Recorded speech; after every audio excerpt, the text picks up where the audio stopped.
This is why housing will never be affordable. Let's have a look. Hello everyone, Florian here, and welcome to another episode of HeiseSays. Grab your stein of coffee. We're going to have a look at an article which I think is a perfect example of one of the reasons why I argue against a dramatic crash in housing prices, making housing more affordable, but also why housing is never really going to be affordable in Australia, guys. Not in our lifetime. I don't think it will.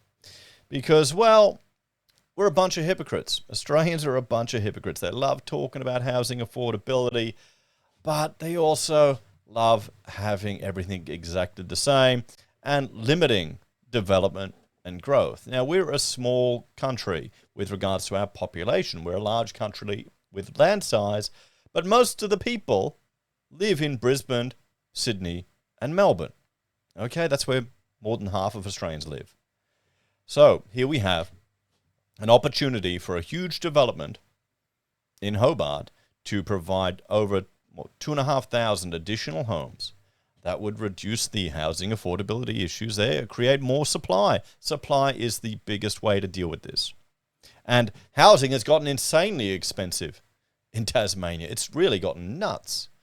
I remember when I was a student working for a firm that had an office here in Queensland, and I'd fly down to Tasmania for their head office for meetings and trainings and things. And I'd be walking around seeing how cheap the houses were in Launceston.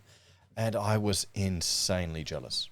Utterly insanely jealous. You could get a good 3-bedroom house that needed fixing up for under 200 grand, guys. And I'm not that old. So let's check this out.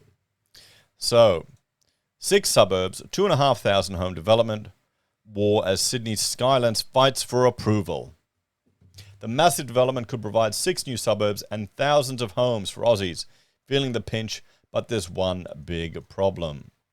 So, the developers hit a major speed bump. Dubbed Australia's most significant development, I'm sure every developer thinks their development is the most significant one. Skylands, which was planned for Hobart's eastern shore, has hit a hurdle as local council rejected a proposal to lift the urban growth boundary. But the developers said they will not pursue a watered-down version. Well, there you go, guys. This is the problem. This is the problem. It's local councils. This is where I'm saying the challenge with housing affordability is you've got the federal government, you've got the state government, and you've got the local councils all having to work together to get an outcome. So what's the federal government do? Well, they can pretty much just throw money at it. And all that does is overheat the market and wins them some votes. But it doesn't provide a solution. You need state and local councils to increase supply, to make it easier for people to build. This is where WA's Labor government reducing the headworks burden for developers is a good step. You want to reduce the costs to get these products and houses out there. This is why I don't agree with the shared equity proposals from the federal government. But anyway, so the development is situated on a 240-hectare parcel of undeveloped land, about 25 minutes drive to Hobart City Centre. Now, for most of us, for you in Melbourne and Sydney, and even in Brisbane, 25 minutes is nothing. But in Hobart, it may be a big deal. That may be a commute in Tasmania. You can almost get across the state in 40 minutes, can't you? I know you can't. I'm just saying that. The land is owned by the Carr and Lilly families, who engaged the urban design firm DPZ to create the development design. Over 40 years, the Skylands development was supposed to feature 2,700 dwellings, 700 homes being built above the boundary line, and a 57-hectare park running along the ridge. The development was expected to include 6 separate suburbs and commercial spaces, along with 100 hectares of public park and habitat reserve. Sounds good? Sounds good. This is what we need. We need more development. We need to encourage development. We need to build. You can't be complaining about housing not being affordable and then not being an advocate for new construction. Okay, you need to build. But the development has a great need to lift the urban growth boundary from 70 metres up the hillside to 110 metres. The Clarence City Council will not sign off on it. Okay. Oh, well, there you go. They won't do it.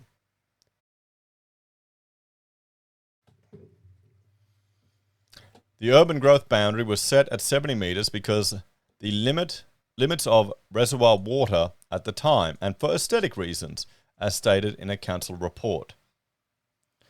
Howrah resident Kylie Holland and the Friends of Tremine and Strawberry Point Peninsula residents argued in a submission that housing should not be built that far up the hill, as it is important to maintain the skyline as a reserve and protect the pristine waterways around the peninsula. Okay, they want more expensive housing. This is literally, this is the not in my backyard crowd, right here. Okay? I'd love to know how cheap they all got their houses from, particularly if they're a previous generation. You'd probably, how cheap some people got houses back in Tassie back in the day. You'd be fainting. You would faint. And it's beautiful down there, except for the cold.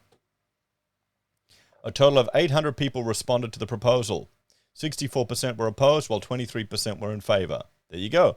This is why housing will not be affordable in Australia. Okay?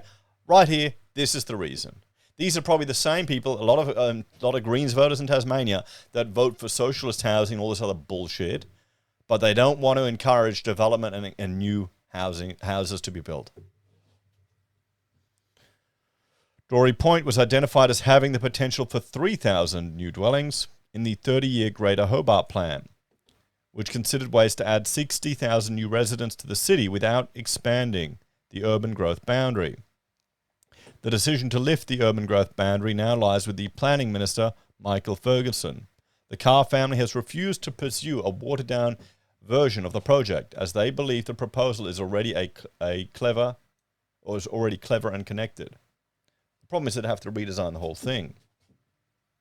In a deputation provided to the council, developer Greg Carr said that the master plan would not be viable without housing above the urban growth boundary. Most neighbourhoods are already somewhat incomplete because they're close to the shoreline. Clarence CEO Ian Nielsen read on behalf of Mr. Carr. In developments to the north, it's rare to see anyone walking or biking. There's a hodgepodge of housing styles and nowhere for people to gather or communities to form.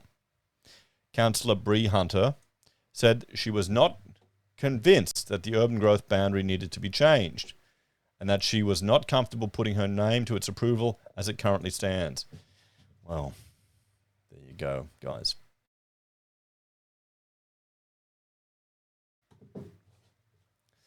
Mayor Brendan Blomley also suggested that the developer return to council with an alternative proposal. Yeah, it's easy to say that.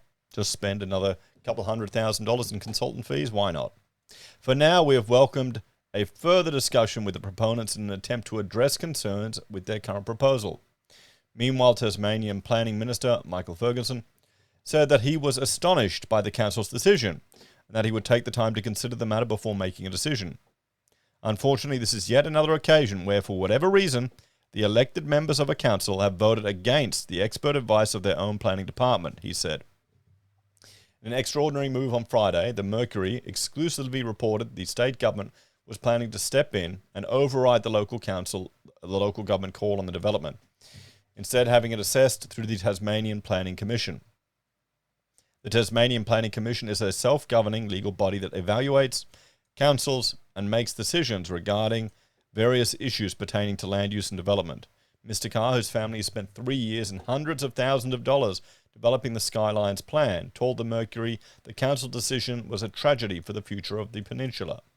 No longer will there be opportunities for vibrant neighbourhood centres or safe and walkable streets or pocket parks where children and adults can gather, he said. No longer an opportunity to help ease the housing crisis with a wide variety of housing types. Densification and better use of land and infrastructure is lost. The magnificent Hilltop Park, coastal reserve and interconnected greenways will be lost. So, let's have a bit of a talk about this one. There you go. This is the not in my backyard local councils in action. This is part of the reason why housing is so expensive. And it's just going to get worse. It is just going to get worse. We're getting a whole generation of Australians that are looking at the government to provide solutions, social housing.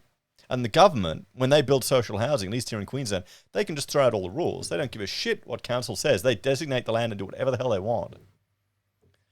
So, yeah, there you go. It's just going to get worse, guys. This is why you can't afford housing, okay? This is why. I don't know what the solution is. You tell me. Anyway, thanks for watching. Like, share, subscribe to the channel. Check out HeiseBim and Heise Does. And if you're a fan and want to support us, you can on YouTube or Patreon. Use our referral links, buy our pocket squares, or call us if you need an architect. Take care, everyone. Have a great day. And I'll see you in the next episode of HeiseSays. Bye for now.